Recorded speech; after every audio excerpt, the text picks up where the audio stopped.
नमस्कार। गिरीश गुप्ता के चैनल में आपका स्वागत है।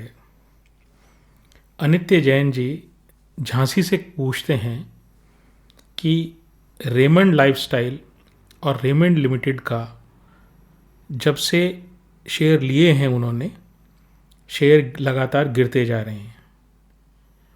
इन शेयर्स का डीमर्जर के बाद वैल्यूएशन कैसे हुआ,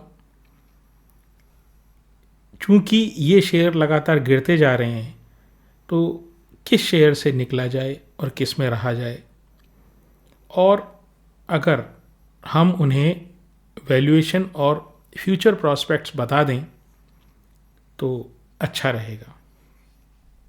तो अनित्य जैन जी झांसी के रहने वाले हैं आप, और स्वागत है मेरे प्लेटफॉर्म पर। पहली चीज़ तो ये कि ये पूरी डीमर्जर की स्टोरी समझने के लिए मैं एक कहानी आपको सुनाता हूँ, और उस कहानी के माध्यम से आपको ये बहुत आसानी से समझ में आ जाएगा कि ये डीमर्जर आखिर क्यों किया गया है और किसी भी डीमर्जर से क्या फ़ायदे और क्या नुकसान होते हैं। और इसके बाद आपको अपने आप एक आइडिया लगाने में मदद मिलेगी कि आपको क्या करना है। तो क्या हुआ साहब, एक सज्जन थे और उन्होंने अपने व्यापार एक शुरू किया। तो समझ लें आप, उनके हार्डवेयर की दुकान थी।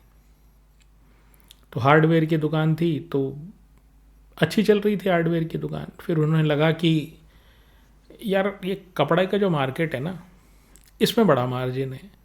तो चलिए ऐसा करते हैं कि हार्डवेयर तो चल ही रहा है, अपन एक टेलर बिठा लेते हैं और सिले सिलाए कपड़े बेच देंगे। तो कुछ तो थान ले आते थे बाज़ार से, कुछ सिले सिलाए कपड़े कुछ ग्राहक आते थे उनके पास, उनके कपड़े सिल के दे देते थे। फिर क्या हुआ कि उनके थे 2 बेटे।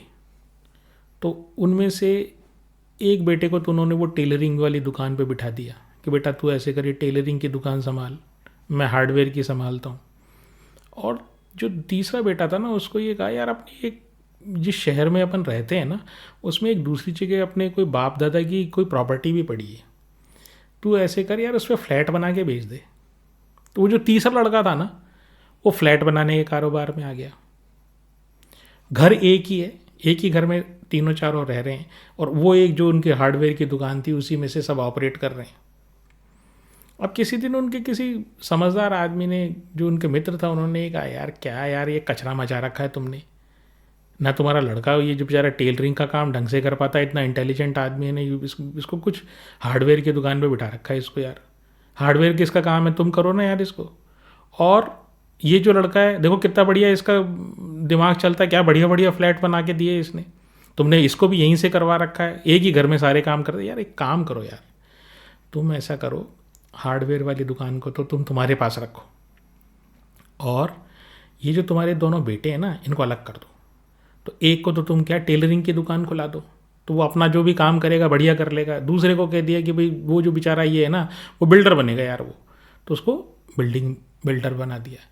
तो अब अनित्य जैन साहब, आपको ये जो स्कीम उनके जो सज्जन थे, उनके किसी मित्र ने जो सजेस्ट की, अच्छी लगी कि नहीं लगी?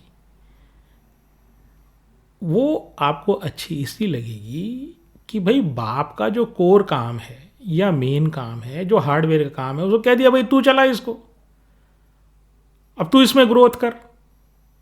इन बच्चों को काहे को बांधे रखा है तूने? और एक जो लड़का है उसको, दोनों जो लड़के हैं उनको फ्री कर दिया। एक लड़का तो बिल्डर बन जाएगा, मर्जी आए जो करेगा, कहीं से पैसे लाएगा, कहीं किसी से बातचीत करेगा। तुम्हारे काबू में तो इतना ही रहेगा कि भाई तुम उसको व्यापार से संबंधित छोटी मोटी जो इनफॉर्मल सलाह है वो दे देना, बेटा ऐसा कर लेना, ऐसा मत करना, और क्या, इससे ज़्यादा तो कुछ है नहीं। उसको इंडिपेंडेंट कर दो, उसको अपना काम करने दो। इधर इसको कह दिया जो टेलरिंग वाली दुकान में बैठता है कि भैया तू भी, तेरा फ्री है, तू उस दुकान, तू नई दुकान खोल, ठीक है, बढ़िया काम कर, बढ़िया शोरूम बना ताकि अच्छे ग्राहक आएँ, अच्छे व्यापार में वृद्धि हो। ठीक है, तो सेम सिस्टम रेमंड वाले बिजनेस में हुआ है।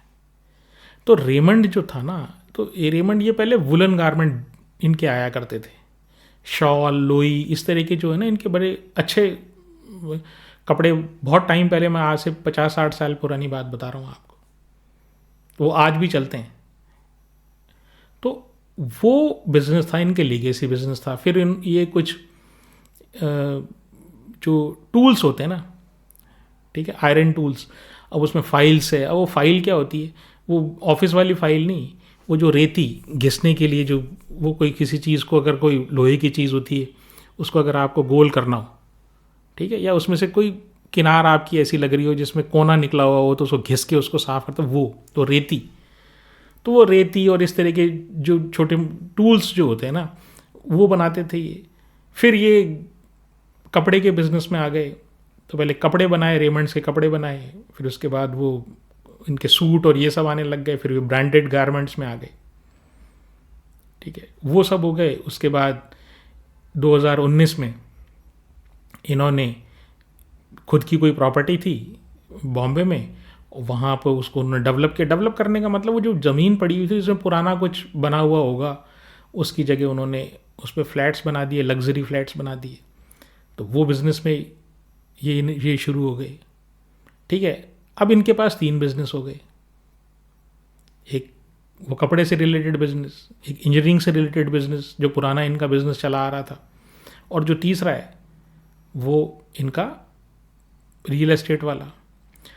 अब फिर दिमाग में वही बात आती है जो जैसे वो पुरानी जो मैंने एग्जांपल दिया उसमें था कि यार ये तीनों बिल्कुल अलग अलग से बिजनेस हैं, इनका कोई आपस में लेना देना नहीं, इनको आपस में बांध के रखा हुआ है, ठीक है। मान लीजिए रियल एस्टेट में ज़्यादा मार्जिन आ रहा है, तो रियल एस्टेट को बढ़ावा दो ना, हो सकता है हार्डवेयर वाले में नहीं है इतना मार्जिन हो।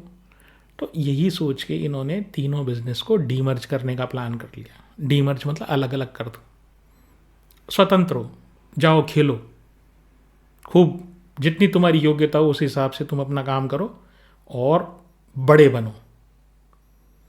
वो सोच के ये इन्होंने 3 बिजनेस अलग अलग कर दिए। तो जो रेमंड है उसने सबसे पहले पिछले साल जुलाई अगस्त या सितंबर के आसपास, सितंबर में तो शायद लिस्टिंग हो गई थी अलग रेमंड्स लाइफस्टाइल की, तो वो रेमंड लाइफस्टाइल को पहले इन्होंने अलग कर दिया। उसमें क्या है, एथनिक वियर है। आजकल जितनी भी शादियों में और युवाओं में ये क्रेज़ बढ़ रहा है कि भाई वो जो पुराने वाले जो कपड़े थे ना महिलाओं में, जैसे दुल्हन के कपड़े हुए या नॉर्मल में भी वो जो एथनिक वियर जिसको बोलते हैं ना वो, और पुरुषों में शेरवानी है, इस तरह के कपड़े।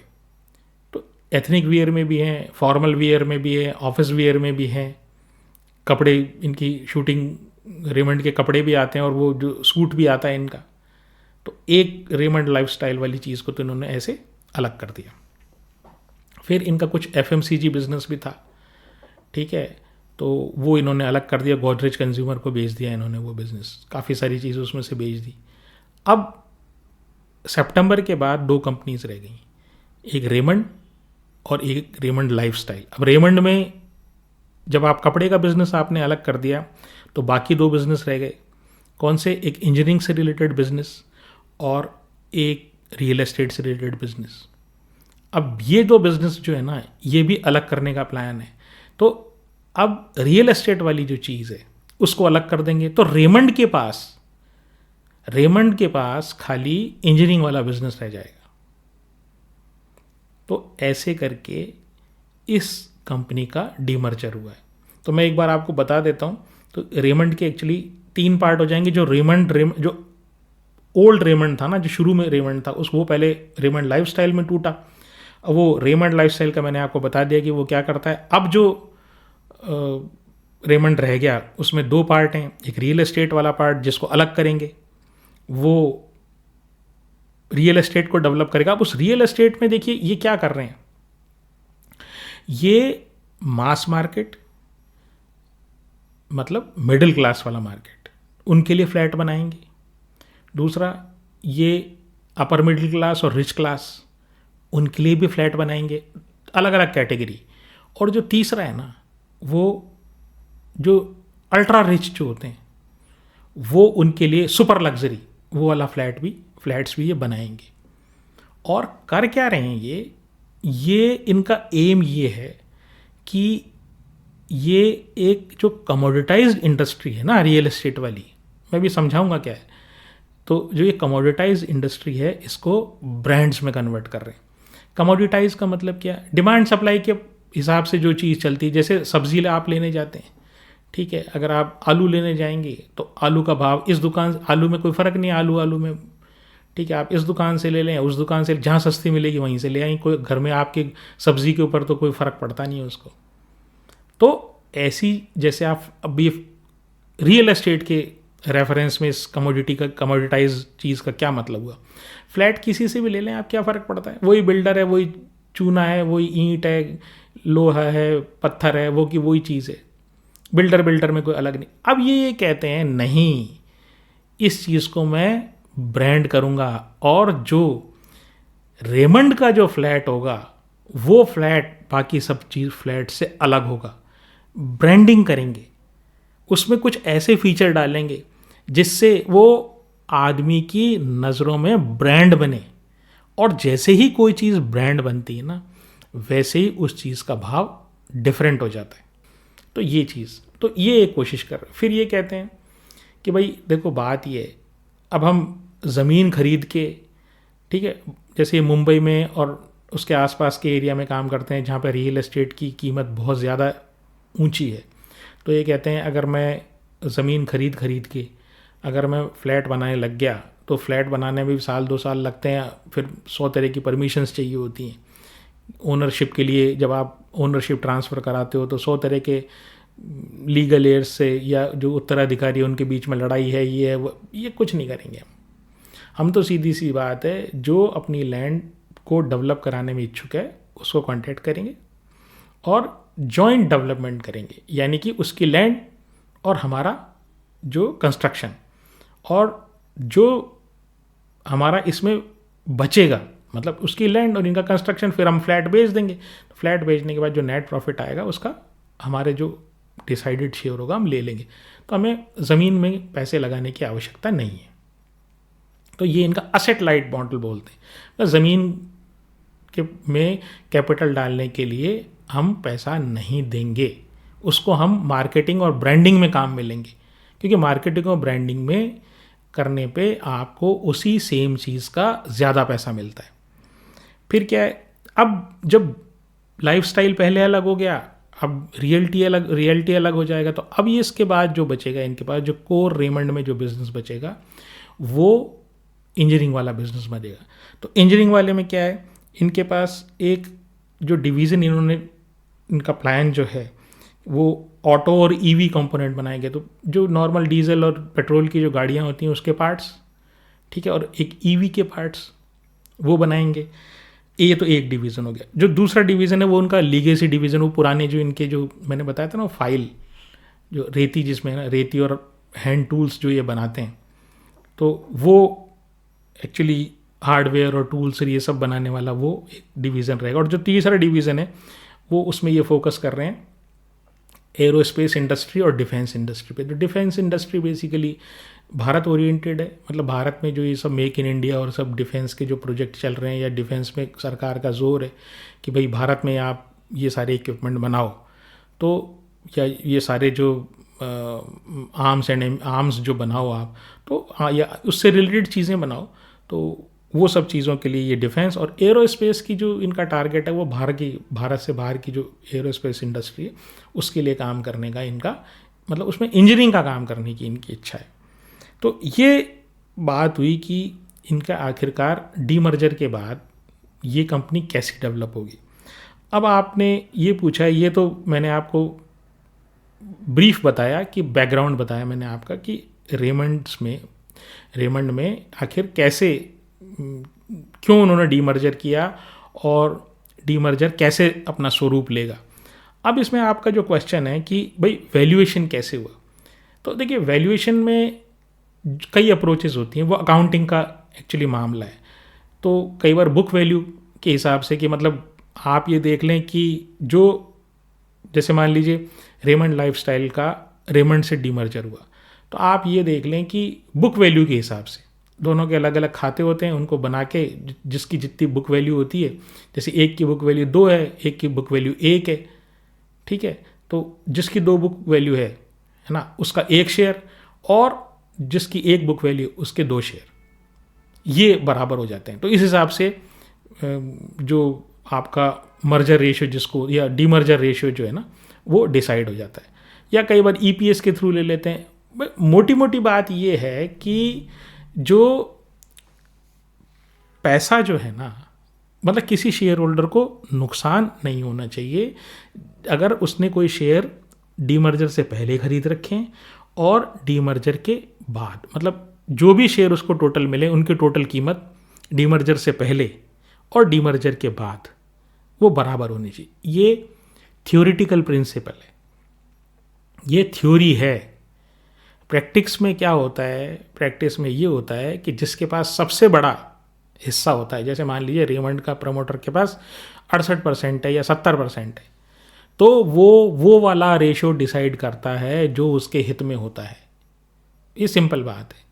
अब इसमें छोटे निवेशक को नुकसान होता है या कुछ भी होता है, मतलब, लेकिन होता है ऐसे ही।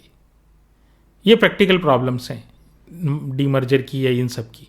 हर आदमी अपने फेवर में डिसीजन कराता है और अप्रूव करवा लेता फिर उसको, ऐसा नहीं है कि बिना अप्रूवल के हो जाता है। तो चार्टर्ड अकाउंटेंट्स के मिल मिला के वो एक बेसिस डिसाइड कर लेते हैं और कह देते हैं भाई इस बेसिस पे, कई बेसिस होते हैं उसमें से जो उसके लिए बेस्ट होता है उस बेसिस पे वो डिसाइड करा लेते हैं। तो ये तो रही बात वैल्यूएशन कैसे होती है। फिर आपने पूछा है कि इसमें से किस में से निकला जाए और किस में रह जाए। देखिए, खरीदने बेचने की राय तो मैं नहीं दे सकता आपको, ठीक है। मैंने आपको बैकग्राउंड बना दिया, मैंने आपको ये बता दिया कि आखिरकार ये बिज़नेस कैसे कैसे डेवलप हुए हैं। किस में से निकला जाए और किस में से रह जाए इसकी राय मैं आपको नहीं दे सकता। मैं आपको इतनी कह सकता हूँ कि ये जो मैनेजमेंट है ना, ये बहुत एग्रेसिव मैनेजमेंट है। एग्रेसिव मैनेजमेंट में क्या, देखिए वो जो सज्जन है ना, जो सिंघानिया साहब, जो विजयपत सिंघानिया साहब के बेटे हैं, वो बहुत ही एग्रेसिव आदमी है और उनको अच्छे से कंपनी चलाना और पैसा कमाना आता है। तो मुझे नहीं लगता कि इन कंपनीज़ में कोई ऐसी हो गया कि भाई आपके शेयर ज़ीरो हो जाएंगे या आप बर्बाद हो जाएंगे या कुछ ऐसी सिचुएशन हो जाएगी कि भाई ये शेयर बिल्कुल कंडम हो जाएंगे या ज़ीरो हो जाएंगे। ऐसा बिल्कुल भी नहीं होगा।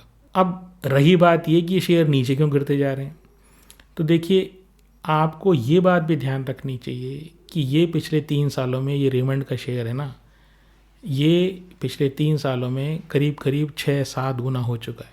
और जब बाज़ार में मंदी आती है, जो सितंबर अक्टूबर से आ रही है पिछले साल से, तो नेचुरली ये शेयर के दाम गिरते हैं। जब अनरीजनेबल वैल्यूएशन हो जाता है तो शेयर के दाम गिरते ही हैं। अब ये आपने जो शेयर लिया है ना, ये एक्चुअली आपने पीक पे लिया है, जो सारे रिटेल इन्वेस्टर गलती करते हैं। लेकिन फिर भी इनके जो, जहाँ तक मैं इस मैनेजमेंट को समझता हूँ और जहाँ तक इन बिजनेसेस को समझता हूँ मैं, ठीक है, टेम्परेरीली आपने तेज़ी में लिया है तो नेचुरली आपको पेन झेलना पड़ेगा, ठीक है। लेकिन ये मुझे विश्वास है कि चाहे 4 साल में, 5 साल में, 6 साल में, 7 साल में, कितने भी साल में इसका भाव आए, है ना, लेकिन इसका भाव आ जाएगा। और आपको मेरे ख्याल से, चूँकि आप ऑलरेडी ले चुके हैं, तो ठीक ठाक रिटर्न मिल जाना चाहिए over a longer period of time.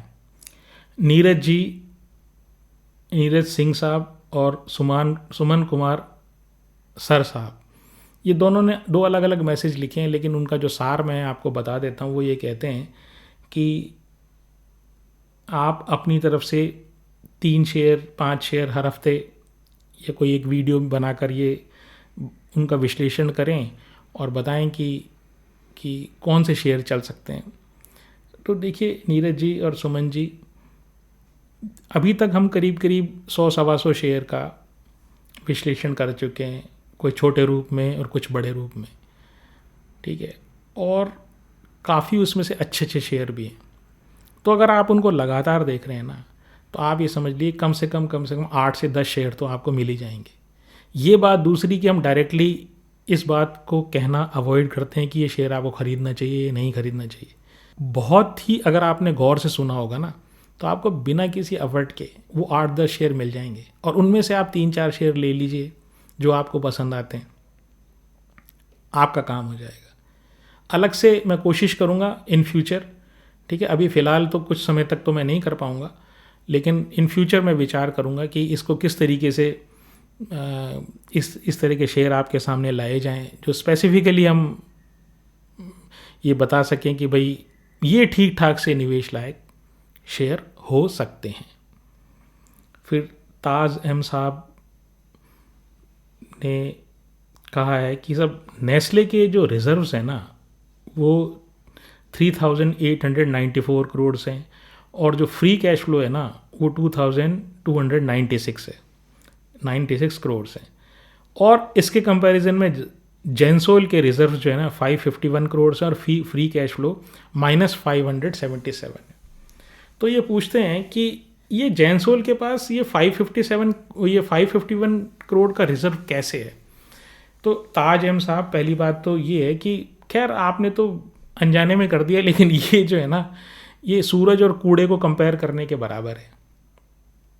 ये दोनों कंपनियों में कंपैरिजन लायक कुछ नहीं है। मुझे पता है कि आपने तो जस्ट एक रेफरेंस दिया है, तो पहले ये समझ लेते हैं कि फ्री कैश फ्लो क्या होता है।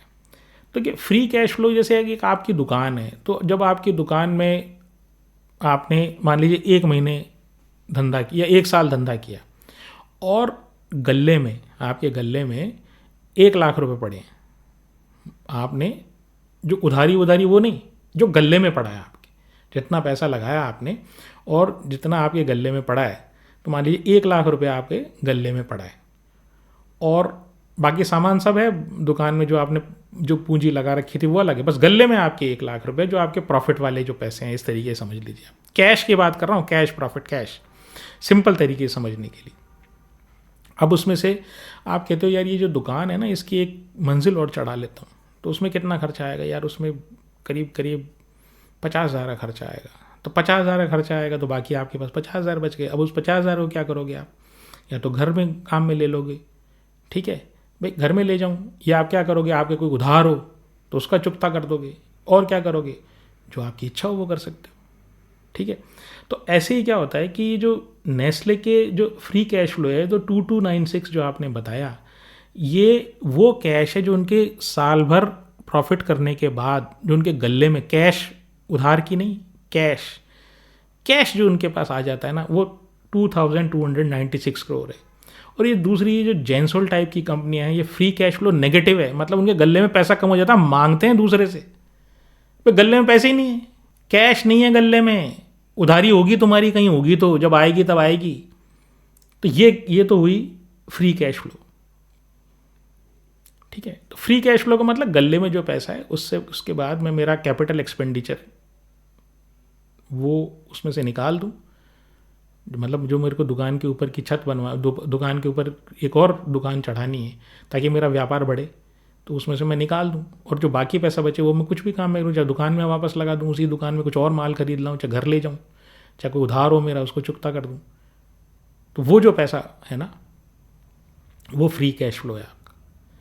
रिजर्व्स क्या हुआ, over a period of time होता क्या है कि जैसे हर साल आपका प्रॉफिट आया, नेट प्रॉफिट आपने खाते बही में देखा, भाई मेरे कितना प्रॉफिट आ गया, मेरे हर साल आपका 1-1 लाख प्रॉफिट आया और उसमें से 25,000 आप घर ले गए, ठीक है, डिविडेंड दे दिया ऐसे समझ लीजिए। तो हर साल आपके 75,000 बचे और 3 सालों तक आपके बचते रहे 75,000, तो 2,25,000 आपके 3 सालों में हो जाते हैं, तो वो आपके रिजर्व्स कहलाते हैं। अब ये जेंसोल जैसी कंपनियों के तो मुझे खाते बही में भी विश्वास नहीं है, जिसका प्रमोटर ऐसा हो जिसको ये पता नहीं हो कि डिफ़ॉल्ट क्या होता है, और टीवी पे आके वो ये कह देता है नहीं मैंने तो डिफ़ॉल्ट ही नहीं किया, और जो छोटे बेचारे रिटेल निवेशक हैं वो उसकी बातों में आ जाते हैं। मुझे बात ही समझ में नहीं आती रिटेल इन्वेस्टर्स की, जो प्रमोटर कह रहा है ना, मतलब अगर प्रमोटर ने उनके मन की बात कह दी, जैसे उनके पास शेयर है और उनकी मन की बात कह दी कि नहीं कुछ नहीं, शेयर तो बढ़ेगा, मैं शेयर खरीदूंगा, मैं शेयर तो ये हो जाएगा वो हो जाएगा, मैं पैसे दे दूंगा, मैंने तो डिफ़ॉल्ट नहीं किया, तो वो कहते हैं नहीं यार ये शेयर को रखो अभी, तो देखो ये शेयर चढ़ेगा। झूठी बातें करने से कोई फ़ायदा नहीं है। सब जानती है पब्लिक, जो समझदार इन्वेस्टर है वो तो आप DII को देख लीजिए, इसमें DII कब के निकल चुके। DII को इनको सबको पता होता है क्या हो रहा है इस कंपनी में, वो सबसे पहले निकल जाते हैं और बेचारा रिटेल वाला फंस जाता है। आज भी शेयर होल्डिंग देख लीजिए, रिटेलर की बढ़ रही है, सब निकल रहे हैं, रिटेलर बढ़ रहे हैं। जैनसोल की बात कर रहा हूँ। खैर, आभास कुमार जी कहते हैं, मैंने आपका वीडियो पहली बार देखा, सहज सोलर के बारे में बता दीजिए, इसका भविष्य क्या है, क्या इसमें निवेश किया जा सकता है, कई खिलाड़ी हैं इस फील्ड में। तो आभास कुमार जी, आप मेरे चैनल पर पहली बार आए हैं, आपका स्वागत है। तो आप मेरी भी एक सलाह मान लीजिए, आप दूर रहिए इस कंपनी से, ये सलाह मेरी मान लीजिए आप। ये कुछ नहीं है, ये कंपनियां, ये इनमें कोई कॉम्पिटिटिव एडवांटेज नहीं है, आप इसमें से कोई पैसा कमा के निकल नहीं सकते इसमें। आप एक बार कमा लेंगे, फिर दोबारा इसी तरह की कंपनियों में घुसेंगे, फिर नुकसान खाएंगे। मत जाइए। इतनी छोटी कंपनियां करती क्या है, सोलर पैनल बनाती है। सोलर पैनल क्या होता है, अगर आप हमारे वीडियो लगातार देखें ना, तो आपको मैं बिल्कुल दावे से ये कहता हूँ कि आपको ये समझ में आ जाएगा कि किस कंपनी के साथ आपको रहना है और किस कंपनी के साथ नहीं रहना है। सोलर पैनल की टेक्नोलॉजी बहुत ही कॉमन होती जा रही है और कंपटीशन बढ़ता जा रहा है। आप सोलर सेल बनाओ ना, सोलर सेल की वो पॉलीसिलिकॉन, वो वेफर्स अगर आप बनाओ ना, तब तो मैं बात मानूं कि हाँ, इस कंपनी में दम है। ये क्या है, बाजार में लगातार सिलिकॉन, ये जो सोलर सेल की कीमतें कम होती जा रही हैं, ये फ्रेम में जड़ के और आपको पकड़ा देते हैं। ऑर्डर ही तो लाना है, एक नहीं, कम से कम 1000 कंपनियां हैं, छोटी मोटी बड़ी। ये टेक्नोलॉजी बड़ी कॉमन होती जा रही है। तो इन सोलर पैनल बनाने वाली कंपनियों में मैं सब दर्शकों से कह रहा हूँ, आप मत रहिएगा, आपको कुछ नहीं मिलेगा इसमें।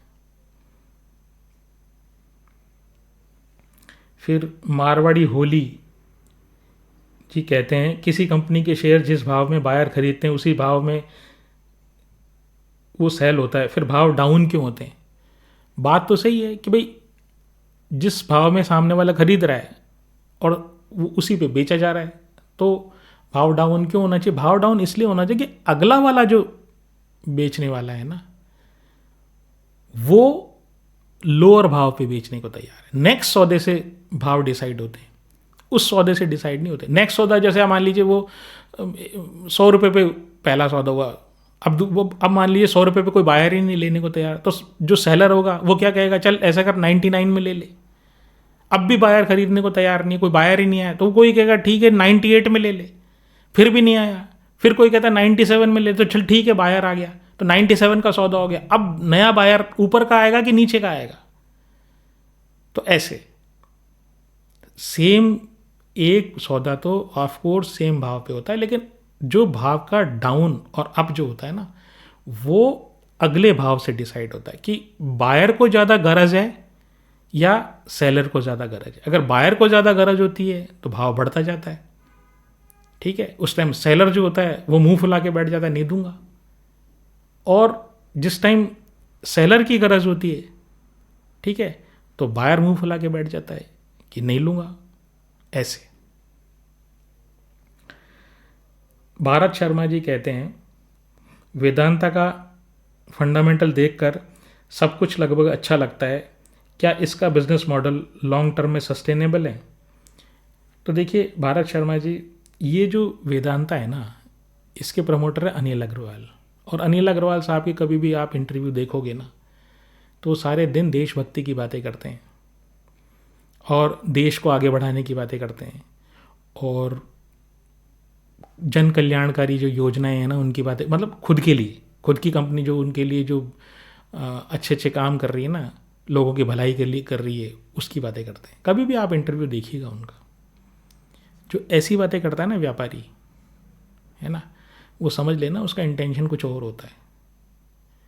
ये जो है ना कंपनी, ये वेदांता रिसोर्सेज की सब्सिडियरी है, और जो वेदांता रिसोर्सेज है इसके दुनिया भर में इसकी खदानें वगैरह हैं और कर्जे में डूबी हुई है कंपनी। और ये जो हमारी वेदांता है ना, इसमें हिंदुस्तान जिंक है और इस तरह की कंपनियां हैं। तो ये क्या करती हैं, ये बहुत सारा कैश जनरेट करती हैं। अब ये जो सज्जन है हमारे अनिल अग्रवाल जी, इनके पास लगभग 56% स्टेक है वेदांता का, वेदांता में। तो ये क्या करते हैं, ये यहाँ से बड़ा बड़ा डिविडेंड लेते हैं। कहाँ से? वेदांता से। अब जब 56% इनके पास स्टेक है तो 56% रेशियो टोटल डिविडेंड का 56% इनके पास आएगा भी। तो वहाँ से ये क्या करते हैं, उसको लेके और बाकी कंपनियों जो इन्होंने खरीद रखी जो कर्जे में डूबी है, वेदांता रिसोर्सेज वाली, उनको एक्चुअली ये पैसा देती है, उससे उनका पेट भरती है, वो कर्जा उतारती है। तो ये इनका धंधा है, ठीक है। माइनिंग में वैसे हैं ये, माइनिंग कमोडिटाइज बिजनेस। अभी मैंने आपको रियल्टी में आपको बताया कि कमोडिटी क्या होती है और जो आपका ये ब्रांडिंग क्या होती है। तो ब्रांड तो कुछ है ही नहीं ना, आप खोदा उसमें से निकाला, डिमांड सप्लाई के ऊपर भाव जैसे इंटरनेशनल मार्केट में, वैसे आपके सामान की कीमत मिल जाएगी कोई। और ये क्या काम हुआ आपका कि आप यहाँ से बड़े बड़े डिविडेंड आप दे रहे हो और खुद का वेदांता का कर्जा आप चुका नहीं रहे हो। वेदांता के ऊपर बहुत कर्जा है। अरे इतना ही डिविडेंड तुम दे रहे हो तो कर्जा क्यों ले रहे हो? तो देखो, टीवी पे मीडिया में कुछ भी चलता हो, मुझे कंपनी नहीं समझ में आती। तो आपने ये पूछा है कि इसका बिजनेस मॉडल लॉन्ग टर्म में सस्टेनेबल है क्या? मैं तो उसको पसंद नहीं करता। देखिए, ये मेरी निजी राय है, हो सकता है आप सहमत हो सकता है आप सहमत ना हो, लेकिन मुझे ऐसी कंपनियां बिल्कुल भी पसंद नहीं है। तो ये रही आज की प्रस्तुति। अगर आपको मेरा प्रयास पसंद आया हो तो आप चैनल को सब्सक्राइब करें, वीडियो को लाइक करें और शेयर करें। हाँ, जितने भी शेयर्स का जिक्र आज मैंने किया, उनमें मेरी कोई ख़रीद फ़रोख्त की राय नहीं है। अगर आप मुझसे इन्फ्लुएंस होकर इन शेयर्स की ख़रीद फ़रोख्त करते हैं तो शेयर बाज़ार में आपको नुकसान हो सकता है। नमस्कार, धन्यवाद, जय हिंद।